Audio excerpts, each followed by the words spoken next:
urabyibushye cyane ariko of course ushaka kugabanya ibiro, uragenda ukumva birakubangamira, wakicara bikakubangamira, wagenda abantu bakavuga ati dore kiriya nyine tumuri make ibiro byawe birakubangamiye, uri kwibaza ikintu wakora kugira ngo ibiro byawe bigabanuke vuba vuba cyangwa se bigabanuke mu gihe gitoya. Ntago of course ngiye kumera nk'abantu bavuga ngo kora iyi siporo cyangwa ngo bigenze gutya umunota umwe ngo ikibazo ufite cy'umubyibuho ukabije cyangwa k'ibiro byinshi ngo barita bikemuka, kuko kugabanuka ibiro ni urugendo nk'uko no kongera ibiro rimwe na rimwe bari urugendo. Rero no kugabanuka ibiro nabyo ni urugendo kandi rutari rutoya, urugendo rutamara igihe gitoya. Rero ngiye kuganiriza ku bintu 10 ushobora gukora kugira ngo ugabanye ibiro byawe. Niba for example ushobora kuba uri umumama, ukaba uri umumama mushya, ukaba ubyaye ejo bundi cyangwa se nta gihe kinini gishize ubyaye, ukaba wabaye deformé, ukaba ushaka gusubira uko wari uri, ushaka kuba uri umukobwa wenda wari umushomeri wabonye akazi batangiye kwiyitaho, ariko muri uko kwiyitaho nabyo n'ibiro nyine byahindutse. So ngiye kukuganiriza ku bintu 10 byagufasha kugira ngo ugabanye ibiro vuba vuba. Ubundi ikintu cya mbere rero kirabatungura, ngiye kubabwira amazi ni ishingiro rya byose. Amazi agabanya ibiro cyane, by'umwihariko amazi ubyutse mu gitondo ugahita unywa. Ikindi amazi arimo kokombure, yaba konje yaba arayo washyuhije ariko ugashyiramo kokombure, ni amazi agabanya ibiro cyane mu gihe kitari kirekire. Kandeke kubeshya ko ushobora kuyanywa mu gihe cy'icyumweru ukaba yagabanutse ibiro, oya, ariko ni amazi agufasha guhita ugabanuka nyine ibiro fast ukurikije izindi progress abantu bakoresha. So amazi menshi, atari menshi cyane ku buryo yaguhitana, amazi agufasha kugabanya ibiro. Ikindi atuma umubiri nyine umera neza, utumva unaniwe. Ikindi agabanya imyanda nyine mu mubiri, urananuka ariko ugabanya ibiro, ariko ukagabanya n'ibiro uri muzima, atari uko uri kugabanya ibiro ngo witere n'uburwayi. Ikindi ni ukurya imboga nyinshi, umuco wo kurya imboga. Gusa luckily mu Rwanda uri kugenda utera imbere, abantu bari kugenda babyitabira rwose. Usanga rimwe na rimwe hamwe na hamwe mu cyaro ari ahantu ushobora kujya niyo yaba yabuze dodo, ntabwo yabura intoryi cyangwa ngo abure karoti, ariko wowe niba ushaka kugabanya ibiro ntabwo ari ngombwa ngo niba ari breakfast ya mu gitondo ugiye gufata ngo ntabwo ari ngombwa gufata umureti, ufate urukoma n'umugati cyangwa n'amandazi cyangwa na keke bitewe n'ibyo ufata mu gitondo. Ushobora kubyuka ukavuga uti reka mfate mélange, igifaransa cyanjye don't mind it. Ushobora kubyuka mu gitondo ukavuga uti reka mfate mélange y'imboga irimo broccoli, makaroti, imiteja, dodo, nyine ibintu bitekeye hamwe bivanze. Iyo breakfast bari fresh, iragufasha ugabanuka ibiro mu gihe gitoya cyane. Mu minsi za maybe nzajya mbikora practically ubibona ukuntu nyine ushobora gutegura iryo funguro mélange y'imboga nyine zagufasha kugabanuka ibiro mu gihe kitari kinini cyane. So rero ushaka kugabanya ibiro nanone ushobora kwitabira kurya imboga nyinshi kandi bihoraho.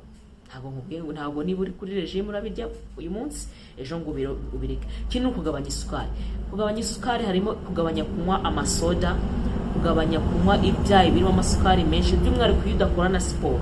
So rero niba ufata ibintu birimo amasukari menshi, ufite nyine ibyago byo kugumana wa mubyibuho wawe ukabije, kuko turabizi ko iyo umuntu abyibushye cyane na diabetes zitaziza, kandi isukari nyine yazamutse mu maraso, nta kintu kiba gisigaye, diabetes iba yabaye. Ariko iyo ugabanyije ibintu biba mu isukari nyinshi, ayo mafanta cyangwa se amasoda n'ibindi na biriya bintu bigira isukari nyinshi n'ibindi birakunda cyane. Isukari rwose iri mu bintu bituma umuntu abyibuha, kandi si ubyibuhe neza ukabyibuha ugira n'uburwayi mu mubiri wawe. Ikindi ni ukunywa icyayi cy'ibyatsi. Icyayi cy'ibyatsi ntabwo ari iriya green tea baba bavuze igihe cyose, ntabwo ari kiriya cyayi cy'icyatsi nyine baba bavuze. Ushobora kambahe agatipsi gatoya ushobora gukoraho, wenda ngenda karamporera. Mama wanjye mutanga urugero, ni umumama ufite ibiro ngiye mutuziranye, wenda yabaga dutwite ngiye na musaza wanjye mutoya yagiraga ibiro 55, ariko kuva muzi ndi mukuru nzi ubwenge ntabwo ajya arenza ibiro 52, no matter what. Yaba ari kurya ibiki, yaba ari kunywa ibiki, ariko nawe ntabwo ari akazi koroshye, arabara. Ntanywa isukari nyinshi, anywa isukari iyo abona umubiri atangiye kuyimubaza. Amavuta ntabwo ajya zino amavuta arimo amacalories menshi, amavuta y'ubunyobwa za soya n'ibiki, n'igihwagari cyangwa n'ibitogosheje. Ariko ikindi icyayi cy'ibyatsi, ushobora gufata icyayi yawe teyi, ikindi kintu n'umwenya, ikindi kintu kiri fresh gifasha mu bijyanye n'ubuhumekero, ushobora kuba ari amababi y'inuza amababi y'amatunda na gaperi. Sinzi niba wenda hashobora kuba ari abantu bari mu mujyi batabizi, ariko niba uri mu cyaro ukaba ufite ibyo bintu aho ngaho, jya ugerageza icyo cyayi ukinywe nka kabiri cyangwa gatatu mu cyumweru, kuko ntabwo gisharira, ntabwo ari icyayi kizaza ngo kikurye mu gifu. Icyayi nyine kiba ari icyayi bwayo, ufashe regime yawe ukavuga uti nijoro mvuye mu kazi ntuje cyangwa niriwe mpinga ntuje, nagiteka nkakinywa, gituma ugira ubuzima bwiza cyane. Ikindi ukurya ibintu bifitemo proteine nyinshi, harimo amafi, harimo inyama nazo z'umweru, ariko n'izitukura ariko ukirinda kuzirya, bari constant cyane kuko birangiza. Ikindi ni amashaza, harimo proteins, I guess. Ibintu byose birimo proteine biragufasha, bigutuma ubalansa ibiro byawe. Niyo wabyibuha uri healthy cyangwa se ufite ubuzima bwiza, ariko ibintu birimo proteine nabyo bituma umuntu agabanya ibiro. Ikindi no kwirinda kurya ibiryo bikaranze cyane, ayo mafiriti, buri kantu kose ugiye kurya urakaranze, umureti urakaranze. Ugere igihe ufate pause, ufate kuri menu yawe y'icyumweru, uvuga uti niba mu cyumweru rutine yacu buri gihe turya ibiryo bikaranze, reka mpindure. Niba ari wenda ari nko kuwa mbere, ni abari Monday of course hari akazi n'ibiki, ariko ushobora kuvuga uti wenda kuwa mbere ndapfa kurya kumbanye nkuko ndi muri rush y'akazi. Kuwa kabiri uvuga uti saa sita nariye ibi ku kazi, wenda nariye ibiryo birimo amavuta, ariko nijoro kandi igitoki gitogosheje kirimo ubunyobwa bwanjye cyangwa se kirimo n'imboga zanjye. Kuwa gatatu nyine wihe menu, ariko ugerageza nko mu cyumweru cyose usibe gatatu kurya amavuta umunsi wose. Igihe cyose bizajya bigufasha, ibintu bikaranze ntabwo ari byiza cyane. Ikindi ni ukora siporo nyinshi, ariko ntabwo ari kwirirwa muri gym cyangwa kwirirwa urirukanka imisozi ngo uri muri siporo. Urabibara strategically. Nanone iyo utabikoze strategically, ni kwa kundi nyine ugakora bikanga sunanuke, sibyo? Kandi ikindi ukora siporo nanone hari ibintu ugomba kwigomwa mu bya bindi winjizaga mu mubiri bifite calories nyinshi, ubwo hari ibyo ugomba kugabanya. So rero niba ukora siporo ugomba kugira n'ibindi bintu byose ukata kuri regime yawe y'ibyo kurya, cyangwa se kuri routine yawe y'ibiryo, cyangwa kuri menu, it depends on how you call it. Then nyine biragufasha. Ikindi ni ugusinzira bihagije. Kudasinzira nabwo bihagije bitera umubyibuho ukabije, obesity. Ariko iyo usinzira bihagije umubiri ukaruhuka, ubundi bari process cyangwa birizikorera cyangwa metabolism ari kubera muri systems runaka z'umubiri, nyine bikora neza, biragufasha. Umubiri nyine uhabwa ibyo ugomba guhabwa, buri kintu cyose kigomba kuba mu mwanya wacyo mu mubiri, kiraba kandi kikabera ku gihe.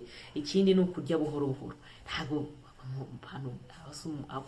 abantu bakibaho jya kurya ukashyiraho ikirunga hariya, ahubwo wabibara muri ibyo birunga by'ibiryo urya, ukavuga uti kuri lunch ndafata ibi, ariko wenda nibigera saa 8 ndarya nk'umwembe cyangwa umuneke, nibigera saa 10 ndafata itunda. Nyine niba ukunda no kurya ukunda gutoraguza, ariko uha umubiri wawe ibintu ukeneye cyangwa se wanakenera. Ikindi no kwirinda soda nyinshi cyangwa se ibindi bintu byo kunywa birimo sukari nyinshi. Already nabivuze, amasoda ntabwo ari meza. Amasoda usanga arimo amafanta n'utundi tuntu twinshi, nyine turi mu bwoko bw'amasoda ntabwo ari twiza, tuba turimo isukari nyinshi. Kandi ikintu muzareba abantu banywa amafanta menshi, cyangwa se tuvuge n'ibintu by'imitobe myinshi, ntabwo mvuze ngo mugende munywa amayoga, ariko akenshi ibintu utabikontorora ugira umubyibuho ukabije, which is not really good, ntabwo ari byiza cyane. So rero ibi ni ibintu mvuze byagufasha kugabanya ibiro. Njyewe uri kubaha iyi health tips, health tip, ikintu kimfasha no kunywa amazi. Iyo nyweye amazi biri constant, ibiro byanjye ntabwo birengaho. Ariko rero niyo ndetse kuyanywa nkagabanya, nyine regime yanjye ndiyongera ibiro. Ariko akenshi amazi arabihorera. Nawe wenda muri bino navuze haruguru hari icyagukorera, ubifate serieux, ubikore niba wabona uko ubikora, ariko ntabwo ku buzima ushobora kubura uko ukora ibintu. Rero ndakeka kino kiganiro cyari ingirakamaro, kuko hari abantu benshi baba bakeneye kumenya uko bagabanya ibiro.